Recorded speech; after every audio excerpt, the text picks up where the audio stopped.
Samantala, consultant umano at tagapay ni Sultan of Sulu Jamal Kiram III, si Boy Saicon tungo sa resolusyon ng Sabah claim. Kilala rin si Saicon bilang Secretary General ng COPA o Council of the Philippines Affairs. Bunga na umusbong na issue sa umano'y sa buwatan ng Sabah standoff, ipinatawag si Saicon ng National Bureau of Investigation upang ibahagi ang kaalaman. Narito ang report ni Noel Perfecto. Magandang hapon sa Noel. Magandang hapon. Tama ka diyan. Katatapos lang magpakita nitong si Pastor Boy Saicon, isang political strategist. At the same time, siya ay Secretary General ng Council for Philippine Affairs. Nagpakita siya mismo kay Deputy Director Reynaldo Esmeralda ng Intelligence Services ng NBI. Kasama rin si Deputy Director Virgilio Mendez ng Regional Operations Division ng NBI. Dito, sabi niya, siya ay nagpakita sa NBI para pabulaanan ang mga umano'y inihahambing siya o sinasama siya.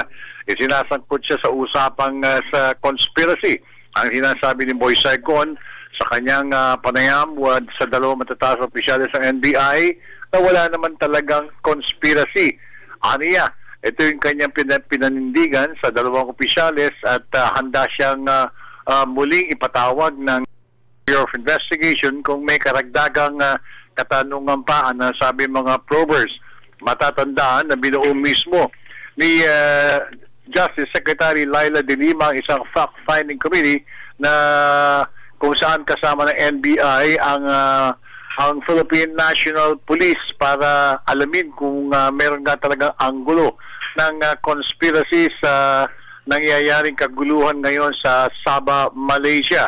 Sinabi naman ni NBI Director Reynaldo Esmeralda na kanila itong titignan maigi at pag-aaralan, sabay-sabay ang pinatutupad na investigasyon, hindi lang dito sa Maynila, pati na rin sa Mindanao.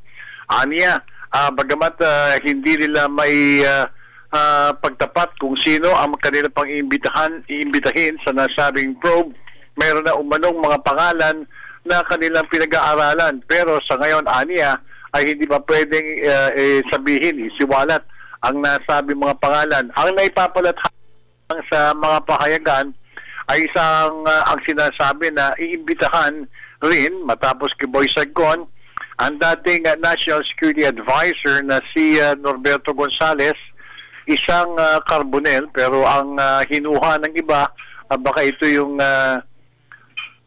kaibigan natin ng mga mamahayag, no ha? Pero hindi pa rin pinatutunayan ito ng mga NBI probers. Kasama rin na imbitahan ng ilan pa mga kamag-anakan ng Kiram family, gayon din ang iba pang mga posibleng may kinalaman sa nasabing usapin.